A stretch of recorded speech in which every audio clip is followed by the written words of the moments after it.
Don't forget to be grateful. People live by supporting each other. If you see someone in trouble, help them out. I was raised hearing these words from my grandmother since I was a child. Never did I imagine that such a thing would happen to me, living with these words close to my heart. My name is David. I grew up carefree, surrounded by my loving parents. It was a life of happiness without any want. However, during elementary school, both of my parents fell ill one after the other and passed away. Although I was still young, I understood what death meant. The thought of never being able to see my parents again made me so sad that I remember crying incessantly. My grandparents were the ones who took me in during that time. From now on, Grandpa and Grandma will create lots of fun memories for you, David. My grandmother said kindly, comforting me. Having retired, they were living a relaxed life, but started working again after I came to live with them. They managed to find new jobs for acquaintances, but the salary wasn't much, so we lived in poverty. Nevertheless, they never forgot to be thankful for their jobs and worked cheerfully, expressing gratitude. Grandpa and Grandma always remembered to be thankful to those around them. Even though our circumstances weren't the best, they never complained. Why can you be so kind? I was curious and asked them once. To which my grandmother replied, people live by supporting each other. We're able to live today thanks to others. That's why we must never forget to be grateful to those around us. Even as a child, her words resonated with me. I thought my grandparents were wonderful people, and I wanted to be like them. I grew up never forgetting those words and eventually entered middle school. To save money for a uniform, I wore one that my cousin had used. It was worn out but still wearable. Wearing it to the entrance ceremony, I noticed some students giggling and saying, "He's the only one with a rag uniform." Feeling anxious about what might happen, my fears soon became a reality. The next day, as I went to school, those who had been laughing came up to me. "Hey, why are you wearing such a uniform?" Max, who seemed to be the leader, asked me. I can't believe how rude he is. I felt uncomfortable inside, but honestly explained the situation. Then Max and the other bullies started laughing at me mockingly. No parents and no money, huh? That's so pathetic. I can't believe you can come to school like that. I'd be too embarrassed and would probably skip school. I was astonished by their cruel words. I thought about retorting, but then reconsidered, thinking there was no need to bother with such people, and simply ignored them. However, it seemed my attitude didn't sit well with them. From that point on, I became a constant target of their bullying. They hid my things and hit me under the guise of playing wrestling, and the bullying was quite severe. The teacher turned a blind eye, and I didn't want to worry my grandparents, so I didn't tell them. I thought it would subside eventually, but the bullying continued relentlessly. There was another student in my class who was also a target of bullying. Her name was Emily. Actually, Emily and I lived nearby and have been good friends since elementary school. We were childhood friends. She was also from a poor family, but that made it easier for us to relate to each other without any reservations. Even when friends asked to come over to my house, I always made excuses not to invite them because I was embarrassed about her poverty. Emily understood my feelings well and promised she would never say anything hurtful about it. That's why Emily was special to me, and I only invited her to my house to play together. It seemed like Emily trusted me too, as she occasionally invited me over to her house. It wasn't just playing. We also talked about our dreams for the future. I loved machines, so back then, I dreamt of building robots when I grew up.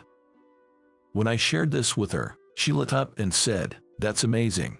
I'd love to see a robot you build." I was really happy to have my dream genuinely supported.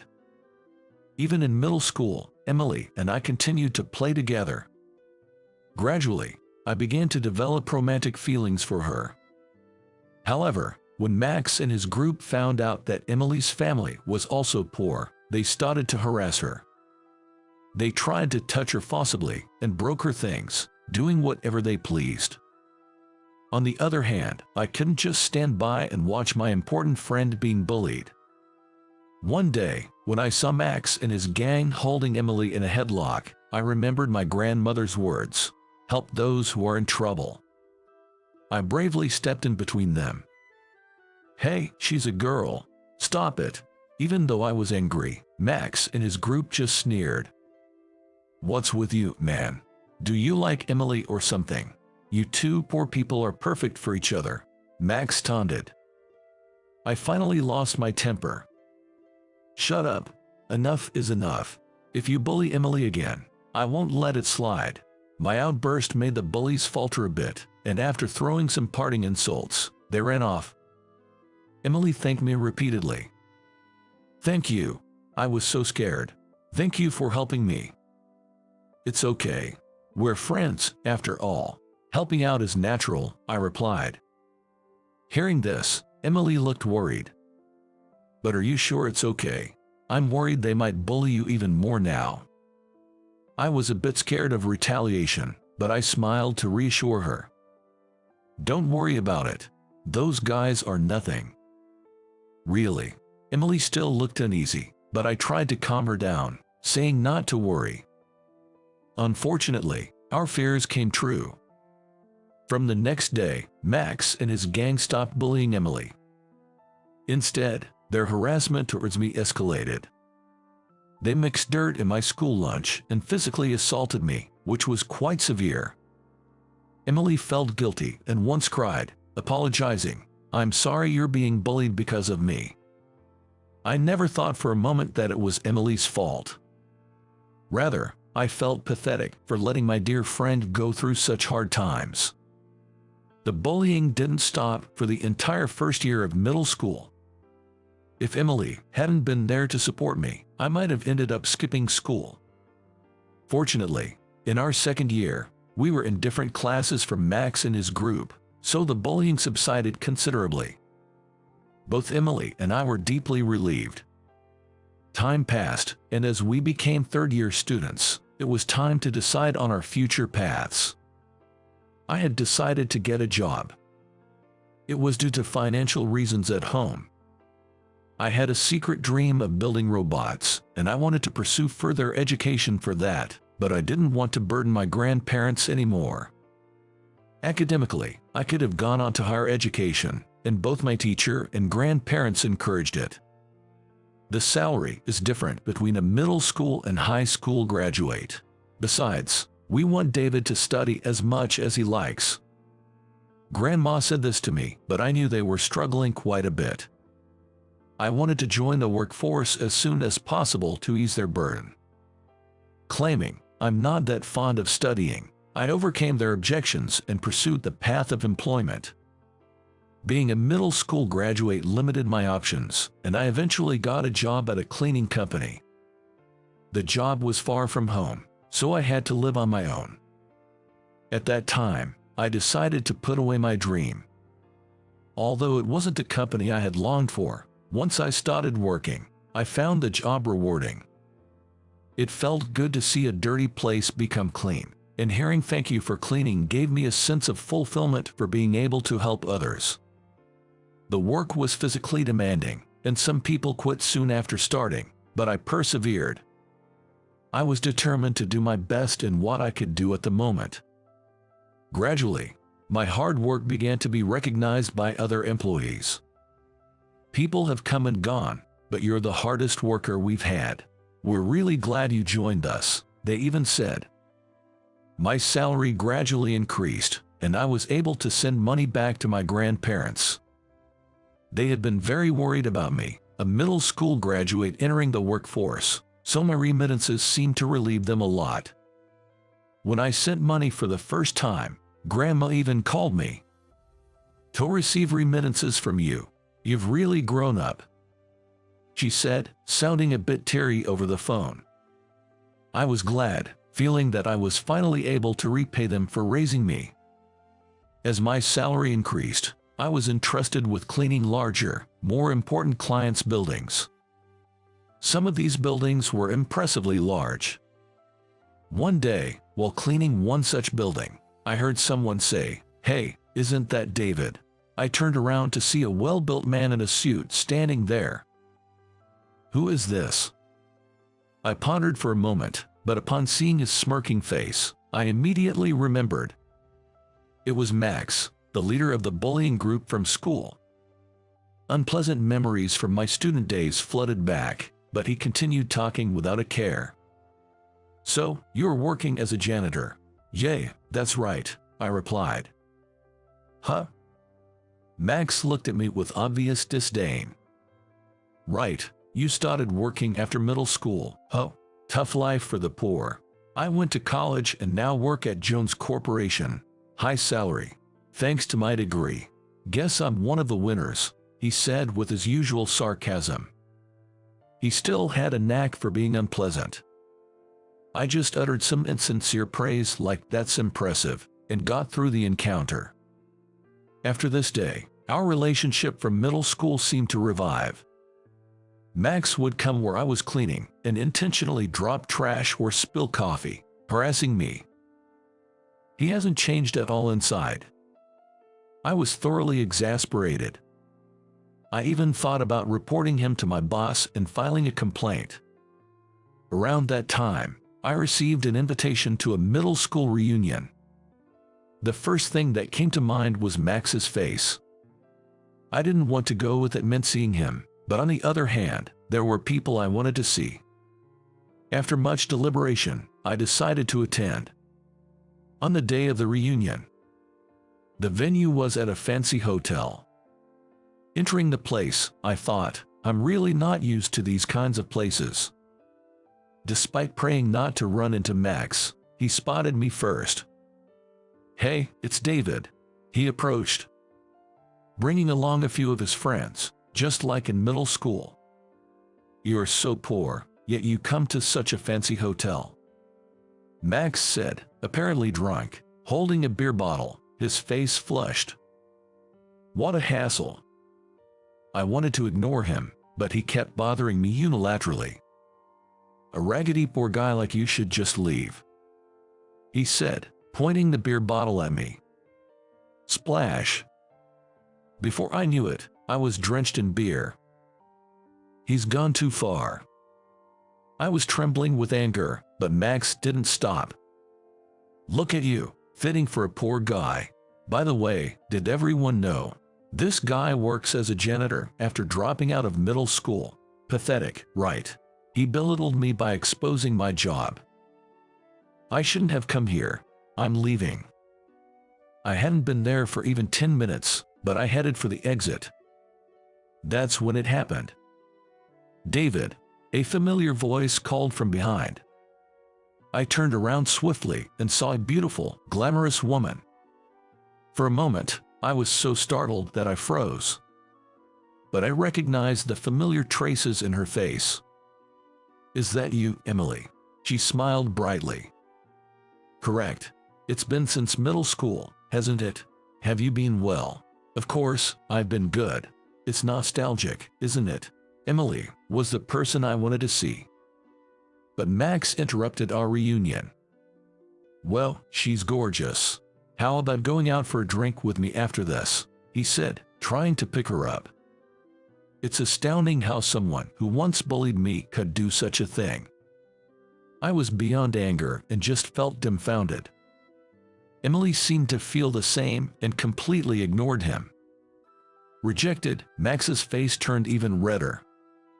"Refusing me. It's all your fault, David. A loser with a low salary," he rambled incoherently.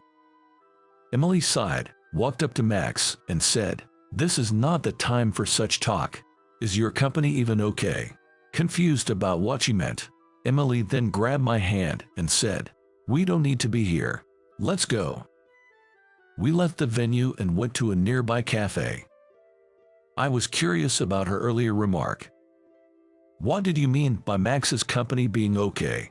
"Well, the company he works for is in financial trouble and on the brink of bankruptcy," Emily explained. What, really? Even though it's such a big corporation, I was astonished. It was hard to believe. It's true. Max is a low-level employee, so he seems unaware of it, Emily said. Why do you know about this, Emily? Well, I became a journalist. I heard about Jones Corporation while covering another company. I see. But it's surprising to hear you became a journalist, Emily. Weren't you quite shy in middle school? Emily took a sip of her coffee and paused. Actually, the reason I became a journalist is because of the help I got from you, David, during middle school. Back then, I couldn't do anything but receive help. I couldn't even stop the bullies. That's why I wanted to become a journalist like you. Someone with a sense of justice, pursuing what is right. That's flattering. Being praised for having a sense of justice made me feel a bit bashful. I had always thought that I made Emily worry more at that time, but it was good to know that I had been of some help. Emily straightened her posture. I wanted to tell you something today that I couldn't say back in middle school, she said. I instinctively sat up straighter. What could it be? Emily slowly began to speak. I've liked you since middle school. Would you go out with me? Joy slowly spread through me. I wondered if it was okay to be this happy. Really? The truth is, I've liked you since middle school too. I came today hoping to see you. Hearing this, Emily smiled. It's like a dream. Thank you. And so, we officially became a couple. We made plans to meet again and went our separate ways. I felt it was good I came despite the initial unpleasantness. A few days later, I went to clean a building housing Jones Corporation. The employees were bustling about, likely due to the company's bankruptcy, as reported in the news. Emily's information was accurate. Max had lost his job too and was struggling to find new employment. Apparently, he was often absent from work and frequently caused trouble with clients. His bad reputation had spread to various companies. Moreover, he had accumulated substantial debts due to gambling and drinking. Frankly, I thought it was self-inflicted. Finally, the bad guy got his comeuppance, a satisfying turn of events. There was a significant change at my workplace too. I was assigned to the new business development department. The department I was assigned to was indeed experimenting with various new ventures, mainly focusing on the development of cleaning robots. To my surprise, I was included in the development team. In fact, I had maintained my interest in robots since starting my job, studying them as a hobby. When I mentioned this to my boss, he arranged a meeting for me with the head of the development department. My self-taught knowledge impressed him, and he was surprised by the extent of it. He expressed a keen interest in having someone with my passion on the team, and thus my placement in the department was quickly decided. I never expected my childhood dream to come true in such a manner. Life is indeed unpredictable. I worked diligently there and developed a household cleaning robot. It turned out to be a huge hit. This success led to several promotions and a significant increase in my salary. Recently, I used some of that money to take my grandparents on a hot springs trip. Staying at a renowned inn, we enjoyed exceptional hot springs and cuisine. Grandpa and Grandma said it had been years since they last experienced such luxury and thoroughly savored their rare trip. I think I managed to repay them a bit more with this gesture. My relationship with Emily also progressed well. Despite our busy schedules, we continued to have regular dates.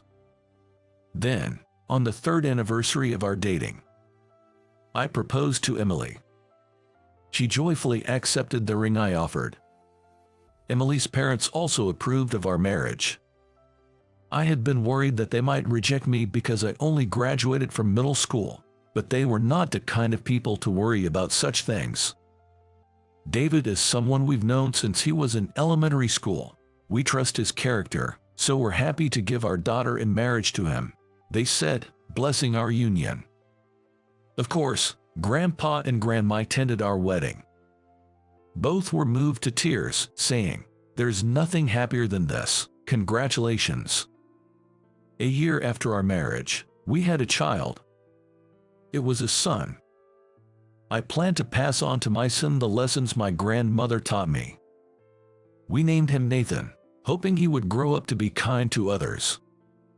I believe that's the most important quality a person can have.